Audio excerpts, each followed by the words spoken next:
सम्मानित साथियों, आज मुंशी प्रेमचंद्र जी की जयंती है। सबसे पहले मैं उन्हें श्रद्धा सुमन अर्पित करता हूं। मित्रों, आज मैं सोच रहा था कि अगर प्रेमचंद्र जी आज के दौर में हमारे बीच होते तो क्या लिखते। फिर अचानक याद आया कि शायद वही लिखते जो उन्होंने 100 साल पहले लिखा था, क्योंकि इंसान बदल गया, जमाना भी बदल गया, तकनीक बदल गई, लेकिन सच बोलने का डर आज भी नहीं बदला है। उन्होंने एक बार पूछा था कि क्या बिगाड़ के डर से ईमान की बात नहीं करोगे। कितने उच्च श्रेणी के विचार और शब्द हैं, जरा विचार करिए। उन्होंने पूछा था कि क्या बिगाड़ के डर से ईमान की बात नहीं करोगे। यह सिर्फ एक सवाल नहीं है, यह हर दौर के इंसान की जमीर को जगाने वाली आवाज है। आज हम अपने बात कहने से पहले सोचते हैं कि लोग क्या कहेंगे, सोशल मीडिया क्या कहेगा, कौन नाराज हो जाएगा।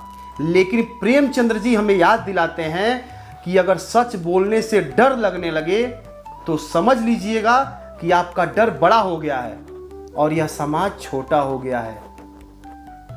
लोकतंत्र सिर्फ वोट डालने से नहीं बनता है, लोकतंत्र सवाल पूछने से भी चलता है। सवाल सरकार से हो, विपक्ष से हो, समाज से हो या खुद अपने आप से हो, सवाल रुकना नहीं चाहिए, क्योंकि जिस दिन सवाल बंद हो जाते हैं उसी दिन बदलाव रुक जाता है। आप एक बात ध्यान दीजिएगा कि प्रेमचंद्र जी ने कभी महलों की कहानियां नहीं लिखी, उन्होंने खेतों की मिट्टी लिखी, मजदूर के पसीने की कहानी लिखी, गरीब की बेबसी लिखी और हर उस इंसान का दर्द लिखा जिसे अक्सर कोई सुनना नहीं चाहता था।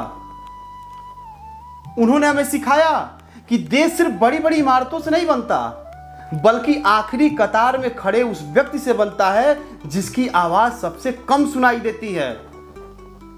आज उनकी जयंती पर अगर हम सच में याद करना चाहते हैं तो बस इतना करें कि किसी व्यक्ति के भक्त मत बनिए, किसी व्यक्ति के विरोधी भी मत बनिए, सच के साथी बनिए।